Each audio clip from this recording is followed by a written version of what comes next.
Something big happened in Wisconsin today. The progressives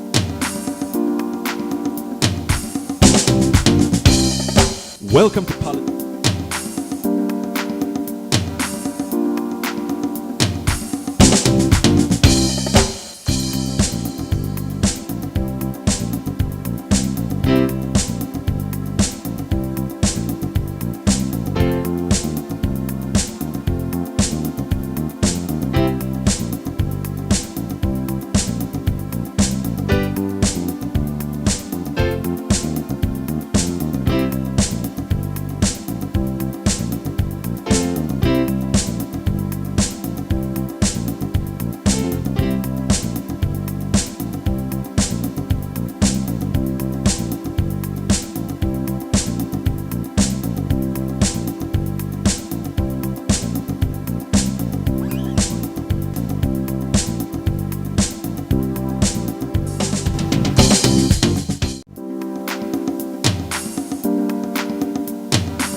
Welcome to Politics Done Right.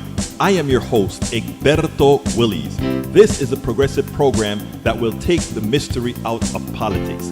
This is the program that will encourage you to make sure government becomes we the people. Whether you are liberal, progressive, conservative, or otherwise, you get to air your point of view. We are an independent media outlet that, unlike mainstream media beholden to corporations, we only owe allegiance to you.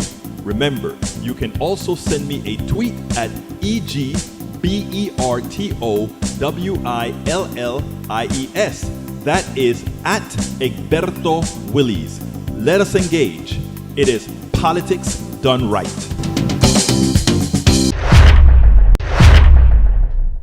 Well, folks, welcome to one more edition of Politics and Random. Egberto Willies, your host. Thank you so kindly for being here, part of the show. We're going to have a great show for you today. We had a great show at KPFT this afternoon, and we're going to have a great show here. A great hearing from you at KPFT, Lee Grant, and also there was, I think, Bruce Pollard, and who else showed up? But anyhow, great having everybody there. Anyhow, welcome aboard. Norman Reynolds is in the house. Lee Grant is in the house. High Coop 333 was also there in the house. And who else do we have? E2247, welcome aboard, my dear brother. Eric Hayes was also there, my good old brother. And Bruce, who else is in the house? Yvette Avery Herod, how you doing, beautiful? And Mike was there as well. E2247, I see you again. Melanie Keelan from Barcelona, Spain. How are you doing, our beauty? And we have as well May Wood in the house. And did I miss anybody? No, but our perennial Bridge MCP and Michael Rudnin are not here yet. Anyhow, folks, we're going to have a great show for you today. E2247 says, Mitakuye uwasia aepetu wapate. All my relatives, good day. Today's visit will be greatest ever visit. I hope I did at least a little bit of justice for that E2247. If I didn't, forgive me. Maywood says something is wrong with the music stream. Please check it out. I think it should be all fine. E2247 said former guy equal 34 felonies. No, the important interest in data is statement of facts SOF, not the indication, not the indictment that it lists most identical charges. The differences are in the dollar check. It is. Yes, sir. All right, what else have we got here? We have E224 says false statement by American Media Inc.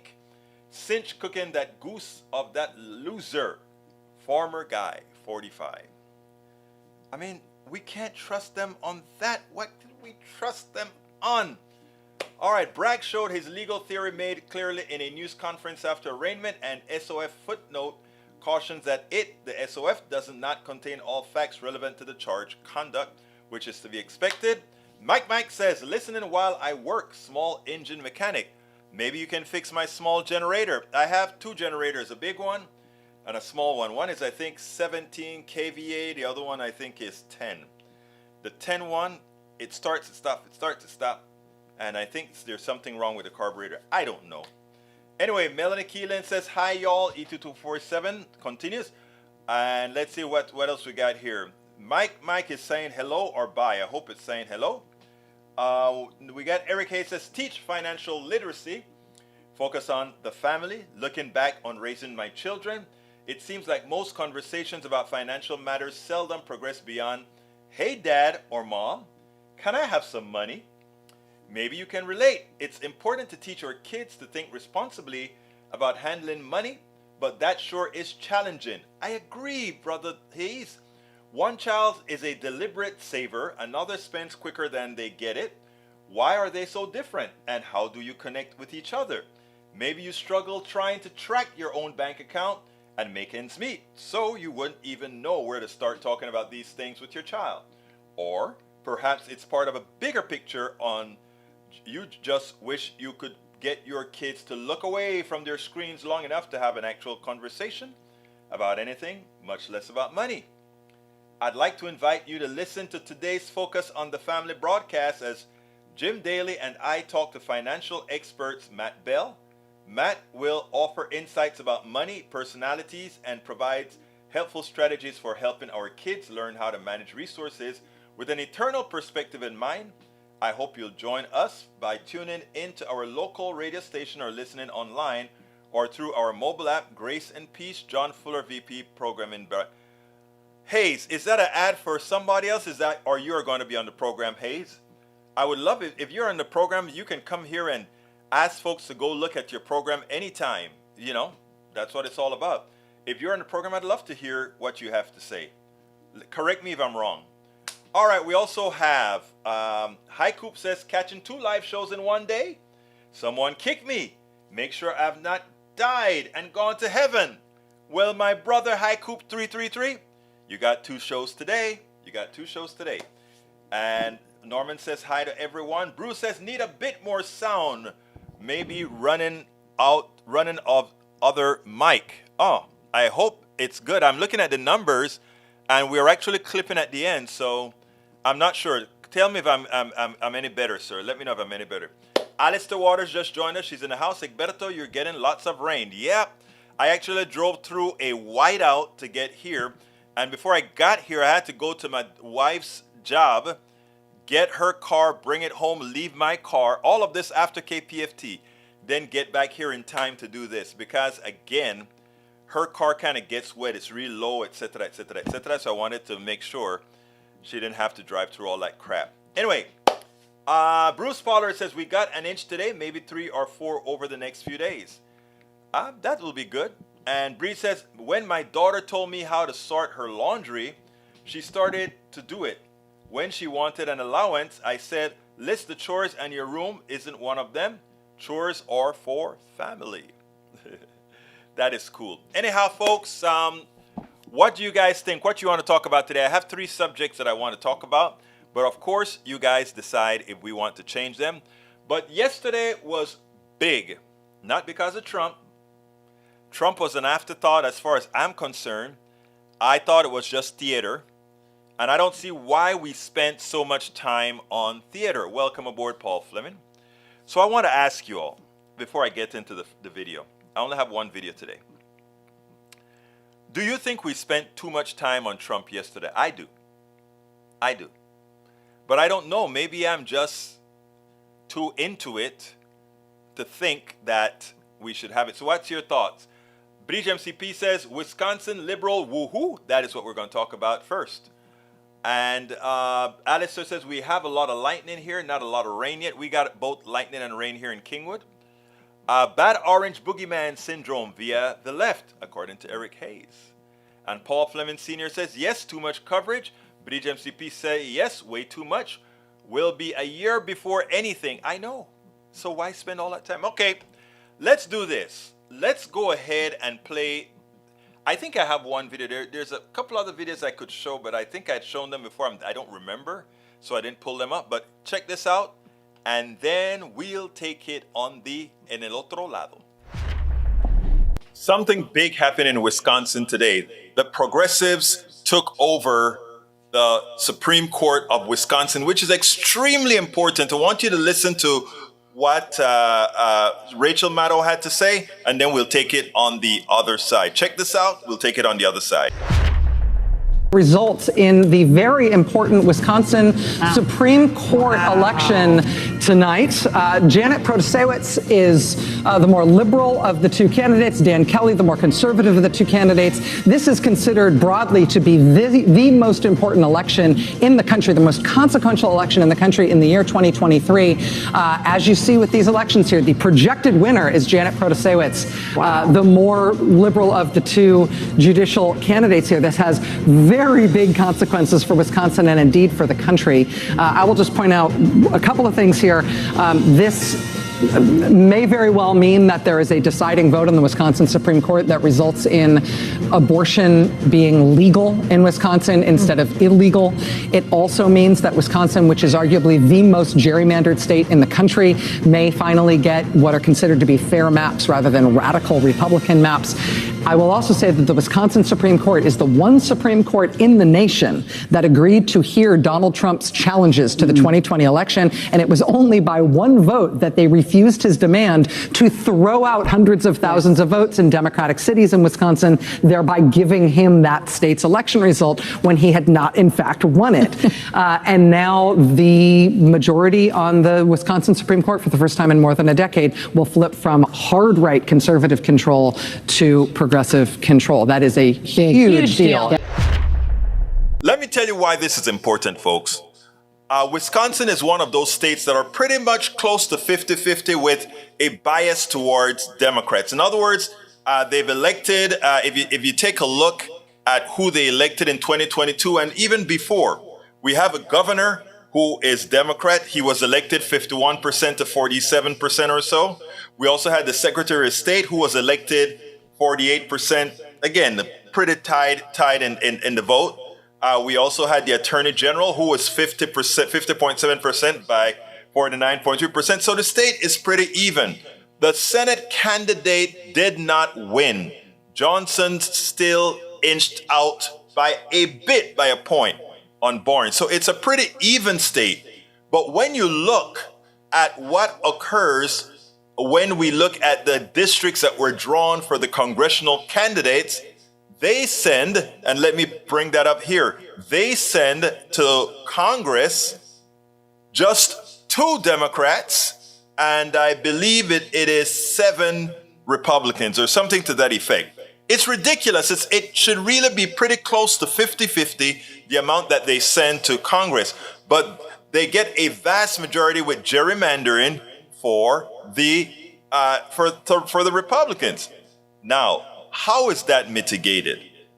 That they took the maps to the Supreme Court, and because they had a right-wing Supreme Court, the Supreme Court allowed them to use these severely illegal, gerrymandered, unconstitutional maps. Well, you know what? With this election, this is where we talk about election matters. With this election, that is no longer the case. As it turns out now, this is it. Actually, they had 8 congressional votes.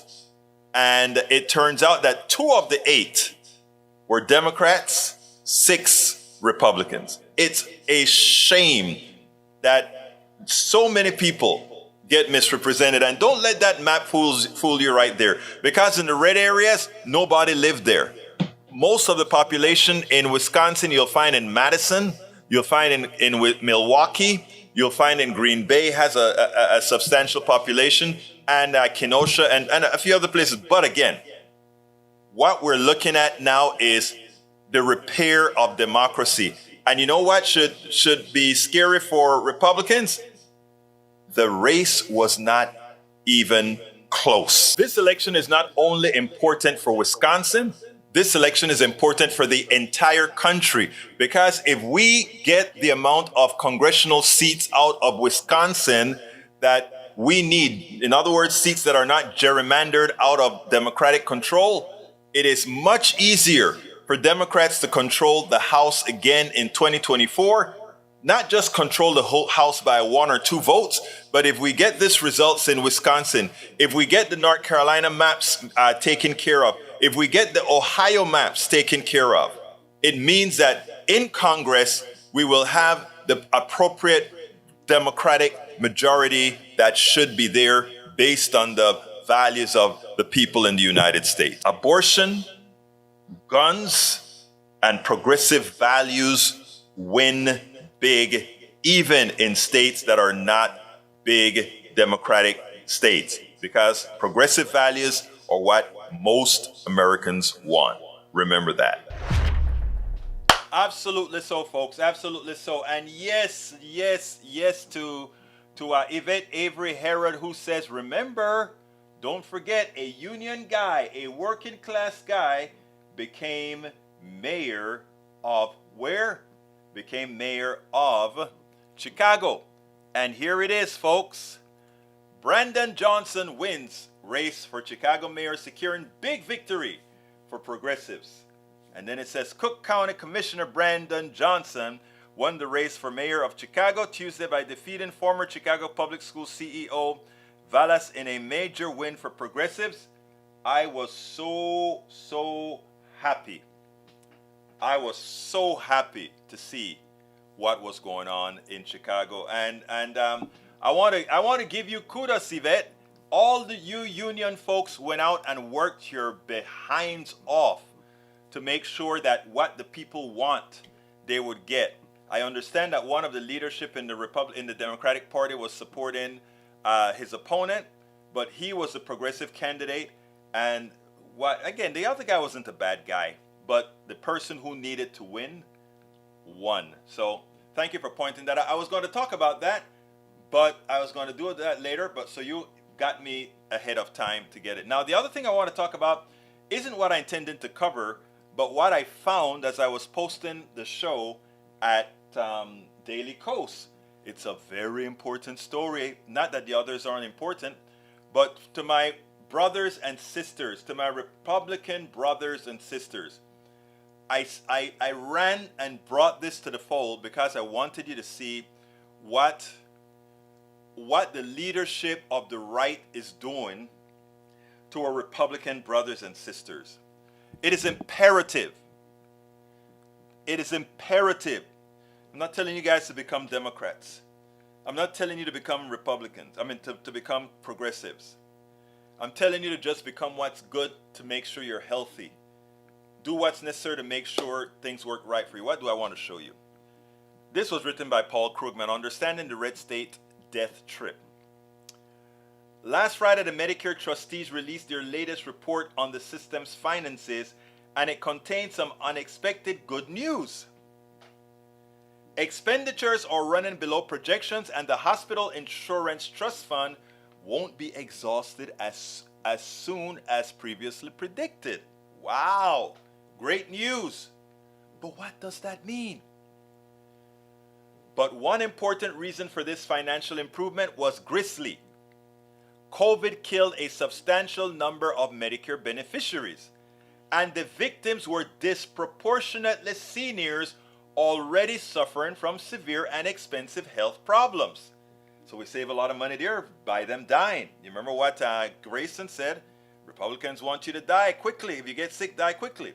As a result of the surviving population had spending that was lower than average. Now, COVID killed a lot of people around the world, so wasn't this just an act of God? Not exactly. Not exactly.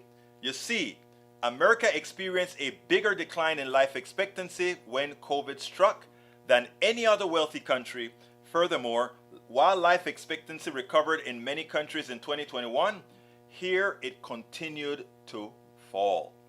And America's dismal COVID performance was part of a larger story. I don't know how many Americans are aware of that. Over the past 4 decades, our life expectancy has been lagging ever further that of other advanced nations, even nations whose economic performance has been poor by conventional measures. Italy, for example, has experienced a generation of economic stagnation with basically no growth in real GDP per capita since 2000, compared with 29% rise here. Yet Italians can expect to live about 5 years longer than Americans. All right? What explains the American way of death? A large part of the answer seems to be political. One important clue is that the problem of premature death isn't evenly distributed across the country. Life expectancy is unequal across regions, with major coastal cities not looking much worse than Europe, but the South and the East heartland doing far worse. In other words, folks, red states. But wasn't it always thus? No! Geographic health disparities have surged in recent decades. According to the U.S. Mortality Database, as recently as 1990, Ohio had slightly higher than life expectancy than New York. Since then, New York's life expectancy has risen rapidly, nearly converging with that of the rich countries, while Ohio's has hardly risen at all and is now 4 years less than New York. There's been considerable research into the causes of these growing disparities. A 2021 paper published in the Journal of Economic Perspectives examined various possible causes, like the increasing concentration of highly educated Americans who tend to be healthier than those with less education in states that are already highly educated, and the widening per capita income gaps among states. The authors found that these factors can't explain more than a small fraction of the growth mortality gap. Instead, they argue the best explanation lay in policy. The post-promise explanation of findings involve efforts by high-income states to adopt specific health improvement policies and behaviors since at least the early 1990s. Over time, these efforts reduce mortality in high-income states more rapidly than in low-income states, leading to widening spatial disparities in health. That sounds right, but did high-income states adopt healthier improvement policies because they were rich and could afford to? Or was it because 21st century America, high-income states tend to be politically progressives, and politics rather than money per se account for the difference?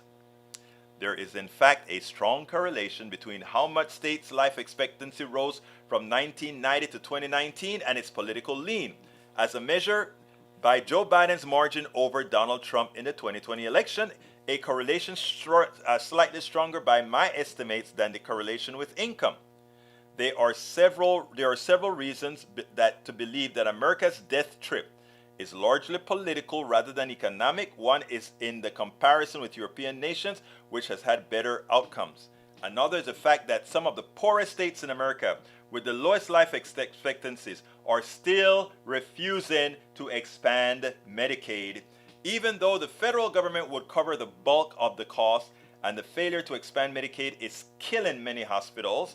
This suggests that they are failing to improve health because they don't want to, not because they can't afford to. So, finally, since COVID struck, residents of Republican-leaning counties have been far less likely to get vaccinated and are far more likely to die than residents of Democratic-leaning counties, even though vaccinations are free. So as you can see, following red states, following Republican orthodoxy gets you killed. I'm not saying this to be rude. I'm saying Republican policies because they're not based on science. Republican policies because they're evil. Republican policies because they refuse to spend the money on their people, instead giving it to the wealthy, causes the death of their citizens. It's all in the numbers. It's been in the numbers. We've been talking of this for decades. What will it take? All I'm saying, wake up. Wake up. My brothers and sisters on the right, you are killing yourselves. You're killing yourselves by choice. Tom C says, why are we celebrating a small win for democracy against autocracy? Our country is in trouble due to one of two political parties trying to tear up the Constitution and make America a theocracy. Let me tell you why this one is big for me, Tom. The presidency is going to go through Wisconsin. And Wisconsin, with that vote, can change the Congress. Because of the redistricting, what we can do is remove the gerrymandering that has occurred in Wisconsin. We can gain 2 seats there because of democracy. That's what democracy is all about. We can also go to North Carolina and Ohio, which also have contended maps that are in contention. And just the changes of those maps would make the Congress more representative of what people actually are voting. That's why it's big in Wisconsin. That is why it's big in Wisconsin. All right, let's see what else we got. Drop your labels and open your ears. Yeah, it is important. It is important, Haiku, that these people understand that the policies are getting them killed. Here in Texas, it's sad because we have hospitals closing, and they're not closing in areas like where progressives live. Houston, Dallas, San Antonio, El Paso. Those hospitals have enough people to keep them sustained. The rural hospitals need the Medicaid expansion to the Affordable Care Act because the people can't afford those hospitals, the infrastructure that those hospitals recommend. It's not rocket science, it's just economics. So we subsidize the rural areas. But since they don't want the Medicaid expansion to the Affordable Care Act, that subsidy goes away. Hospitals close and the people stay without and they die. It is sad, but it's, so what I tell people is, please, brothers and sisters, my Republican brothers and sisters, please see the light. I urge you to not buy into the hate that they're selling you. I urge you to do what's right for you, all America, not just the air. I'm saying this from the depths of my heart. Mike C. Thing is, another GOP state legislature candidate was elected last night, giving the GOP a supermajority in Wisconsin. No, they've always had a supermajority in Wisconsin, and that Senate who actually won by a lot less. It should have been a blowout. It was not. So it doesn't matter that they have a supermajority because they won't get anything executed without the governor now, especially since the governor now has the Supreme Court. So thank you, wishful thinking, but it is sad. The Medicare records clearly show the vaccines are killing people. Oh my God. Don't take the vaccine, Mike. I love you, Mike. Want you to keep coming to the show, but you keep buying into what you're being told by those crooks that are making money on your death, making money on your illness. You'll be just fine in the grave. You'll be just fine in the grave, and we will miss you at Politics Done Right, because we do want what's good for you, Mike Cisak, but you're killing yourself. By choosing to listen to those who don't have your interests at hand, you're killing yourself. All right, next subject at hand is, and this one is against progressive, this one here, what is it called? Let's see. Where is it? Washington Post. Veterans deserve support for, but one benefit program deserves scrutiny. It drives me crazy, right? Mike, it's like, I don't care if you've already had COVID. You can get something else that harms you if you follow the methodology of not listening to science and listening to folks like Steve Kirch, Substack.com. I'm in a quack, okay? Please. I think those people should be locked up for you know what I think? I think people who write stuff that says you shouldn't take a thing that saves you, when the person who follows them die, I think those people should be thrown in jail for murder. I honestly think so. They should be thrown in jail for murder. They should be thrown in jail for murder. All right, let's see here. What else have I got here? What else have I got here? Okay. The Washington Post came out with an article. And I think the article pissed off a lot of people because you won't expect a paper that is decidedly progressive, not the paper in itself, but you understand what I'm saying, to actually come out with policies that would hurt the people who serve this country. And that is exactly what's happening here. And the way it starts, it sounds cool.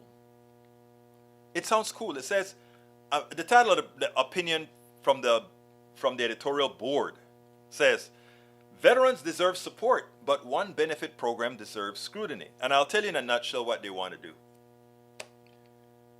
What they want to do is they're saying, you know, when you get out of, you go serve in Iraq or one of these places, let's say you get PTSD or something like that. What could happen is you may get disability based on you having gotten PTSD from serving in Iraq. Now,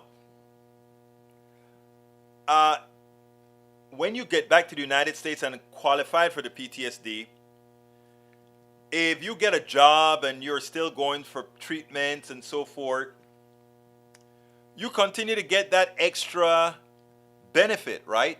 That we, the American people, owe you as a veteran for having served the country, for having put your life at risk for the country. Now, this great Wall Street Journal wants to say, no, well, you know, if you got better or if you don't really need it, we need to start taking that money away from you to save costs. Okay? Wait a minute. Wait a minute. These people risk their life. You want to save the rich person, the person who makes their money off of stocks, the person who sits down at your pool and twiddle your fingers and watch your ticker tape. No longer a ticker tape, it's really a computer screen. Watch your computer screen and say, hey, guess what? I just made a $10,000. Oh, I just made X amount of dollars. They do nothing. They do nothing. But their money is working for them. Remember what I told you yesterday about money working for you? Your money never works for you. You're saying that your money works for you means you're making money off of somebody who is doing the work for you. Don't ever forget that. Don't ever forget that. Money can't do any work. But anyhow, let's going back to the issue at hand. So what the article says now is that we should take away some of their money, right? We need to, I wonder, disability payments based on those ratings go to veterans tax-free and continue with some exceptions for the entirety of the veteran's life. And they are paid regardless of whether the recipient is working. Helped by sustained public campaign and credits for employers and tax codes, most veterans return to the civilian workforce after their service and are more likely to be employed today than non-veterans. Disabled veterans return to the workforce at nearly the same rate as veterans without disabilities. By contrast, Social Security disability payments go only to those who cannot work and who have paid in at a certain level. So let's be careful with this. Even Social Security disability needs to be edited, needs to be made better. All right, so over the next 8 years, disability payments to veterans and their survivors are expected to rise by nearly half, from 130 to 192 billion. At the same time, the number of veterans receiving disability is expected to rise more modestly, from 5.7 million to 6.3 million, or slightly more than 10% over that period. Though the Department of Veterans Affairs revises its disability ratings from time to time, Congress should consider a broader modernization of the disability rating system. In other words, let's cut them. Let's give less. I'm sorry. These are people that risk their lives. I don't mind them making some extra bucks, on the dole right now? Because folks, they stepped up. They decided that they would go fight for the country. Why would we want to nickel and dime them? Bezos made a lot of money off of our tax dollars. That flight that he took to space, all of that wasn't on his dole. That was our money. Do you see anybody saying, let's go ahead and stop giving money to not Bezos, to the guy, to Musk? Come on, people. Musk and all these guys live off the dole. All these government contracts that are overpriced. If the Washington Post wanted to find a person to blame for our deficits, they would blame the corporations that charge 3-4 times what they should for the products that they claim to be building that really was developed by most of us. All right, Kat Leiden says there was a video of a statement in Alaska hearing read the death of a child due to abuse. The comment was that the death was a positive as if it was save the system money. That the death was positive as it would save the system money. Oh my God, that is sick. Haikub said that's what we have been saying. We knew fascists were lurking and Trump opened Pandora's box of demons. Yeah, he did. He did. He did.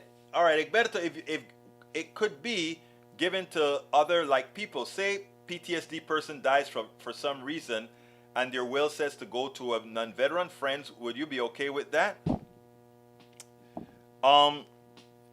Again, I'm okay with what the person who served, okay? Now, if he has a wife that was dependent on his income as well. So it's complicated. It's more complicated than me answering it in a 2-minute question. But what I'm saying is the one thing I don't want is I don't want veterans cut. I want veterans to get what they deserve. I want veterans to get more than they deserve. They've well, I don't want to say more than they deserve, because how do you not deserve just about anything after you have put your life at risk for your country, right? So come on now. Let's be clear on that. I want to be sure that our veterans are in fact compensated for what they did. I want them compensated for what they did. So WaPo should be ashamed of throwing these guys under the bus. Anyway, folks, I'm going to have to leave a little bit early because it's raining here and I have to take Ashley to an appointment. But I still have a few more minutes that I can actually take a few more questions or whatever. Haikub says, I saw that too, Cap. More proof money is more valuable to them than children. I would love to see that link. Do you have a link to that, Lyndon? I would love to see that link. Eric says veterans deserve everything and more, but our government says otherwise via Afghanistan. No, that's not where the big problem with veterans come in. We brought them home. Now let's take care of them. That's what it's all about. Let's take care of them. My head hurts. All right, let's see what else we got here. So those are the major stories that I wanted to cover today. One, the importance of the Wisconsin win. Notwithstanding what Brother Tom C. has said, I understand that democracy is in trouble, Tom, but we have to start somewhere. And Wisconsin gave what I said in the show earlier today on KPFT is I said it's a minor break in the fever. The fever is somewhat breaking. The fact that in a 50-50 state we won by over 10 points, that was astounding. So I think that was a good thing. Anyway, folks, what else have you got? Anything else you got to ask? Those of you that are listening on YouTube, those of you that are listening on Facebook, Twitch, Twitter, anywhere, if you have some questions, lay them out. I had a short show today because we got it cut out a bit early. So please go ahead and ask. We still have a few more minutes that I can answer anything you guys want to put on the screen. If you don't have anything, I have a few other topics that I'd love to talk to you about. All right. 10, 9, 8, 7, 6, 5, 4, 3, 2, 1. All right. I I did a piece today on my Substack that I did at KPFT that I want to do here because I think it's important. I think it is very important. And here it goes. A tax scheme. Kat lied and said, yes, question I shouldn't be legal to switch parties after you are elected. You know, Kat, she switched, she'll pay the price. I saw it at Daily Kos. She switched, she'll pay the price. Folks, don't forget to support all these rags like Daily Kos and Common Dreams. And they're good, progressive sites that we need to make sure that they stay solid. And don't forget, of course, here as well, politicsandright.com/support. All right, what I want to talk to you about is what I spoke about at KPFT. And it goes like this. A tax scheme that hurts the poor. As I drove into KPFT a few mornings, I saw a beautiful 3-story building on a lot in the hood. Somebody with capital made a wise decision. They probably bought the land for cheap, close to the center of Houston, and built an expensive, beautiful 3-story home. A 3-story abode. That one act, ese acto, likely increase the value of the entire area. This means the homes, but more likely the land, since they'll probably just bulldoze the home and build a new home in the area, will appreciate a lot. The price is probably going to go up by a bunch. Okay? This will force many to sell their homes at less than market value because they cannot afford the new taxes. But that is not all. Let's say a person doesn't have a lot of money, but is very good working with their hands. They can build. They know how to construct. They know how to use cement and wood and all that good stuff. So they took the materials that were donated to them by good friends, right? They took all this donated material and they said, you know what? I want to fix up my land. I want to fix up my house. And they make all these changes to the home, and it turns out to be a first-class house that he or she built with their bare hands. And now that house has quintuple in value. Just like the neighbor's house that I told you about. It just increased in value. You know, after that guy puts all of that into that home, he would probably have to let it go in Texas and in many other places. Why? Because the way our tax system works, his property tax will zoom all the way up. And likely, even as he could build an expensive a house as he could for next to nothing, just his labor, the tax man is going to say this house is appraised at this value and you owe that tax on it every single year. But that's not all. If you own a stock, it's capital. It's an asset. If you own a home, it's capital. It's an asset. It's your asset. The owner of a stock does not pay taxes on their assets or stocks until their gains or losses are realized. What does that mean? If I have $10 billion in stocks, and let's say I bought that stock at $5 billion, that's a $5 billion tax appreciation of the value of tax, what they call capital gains, a $5 billion capital gains. I would owe normally taxes on $5 billion. But I only owe that if I sell the $10 billion of stocks that I have. If I sell that, then I have to pay tax on the $10 billion. But if it's just sitting there, I pay zero. Right? I pay zero. But here's the deal. If your house appreciates, you don't have to sell your house. The tax man cometh and he says, your house is now worth this, you owe the tax man this. What does that really do? Our financial system, our tax system, is designed to keep most of the poor, poor, and most of the rich, rich. And of course, it keeps the middle class just treading waters. Our tax system can only be fair if it is progressive in nature. Otherwise, there is little room for the growth of the masses, and that is what we can see with our own eyes. So, what's the solution? The solution, first of all, is I think we should have an income tax.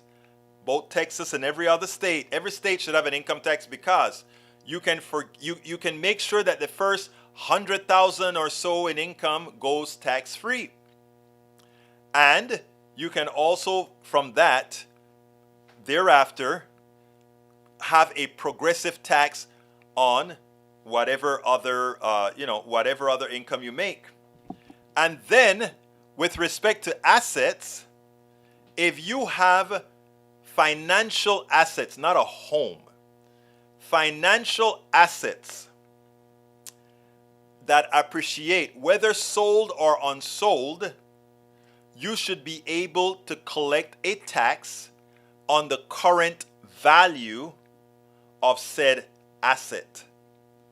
I mean, it's the only logical thing to do, because right now in Texas, the poor is overburdened in taxes that they can't do very well, and the wealthy has all kinds of tax breaks. In reality, anybody earning under a few $100,000 would do better in this system, and the multi-billionaire would have to pay a lot more. And you know what? They owe us a lot more. It's not a gift that they're providing to us. It's what they owe us, because that is on the wealth of people. Mike C-Sex says, if a wealth tax is such a good idea, why did Europe kill theirs? Because of a plutocracy rebelled, and the plutocracy has more power than the average citizen, because the average citizen does not realize that they should exert that pressure. So one of the things that I am promoting, not me per se, Egberto, but those of us progressives with a platform, what we continue to promote is let's make our votes count. Let's make sure that folks do and pay what they owe. Okay? So that was the other subject that I wanted to touch on, and that was also done. We also did this one at KPFT. We also did the stuff about oil prices, why they're rising. Okay. Breach says, at present, 7 states, Alaska, Florida, Nevada, South Dakota, Tennessee, Texas, and Wyoming, levy no state income tax at all. Washington state levies a income tax on investment income and capital gains, but it is only for certain high earners. Though Tennessee used tax investment and interest income, the whole income tax was fully repealed in January 2021. Everywhere, New Hampshire currently taxes investment and interest income, but it's set to phase out those starting in 2023. That will bring the number of states with no income tax to 9 by 2027. Folks, we got to start getting smart. Egberto, you saying to make Texas great again? Yeah, that will make Texas great. Not great again. It'll make Texas great.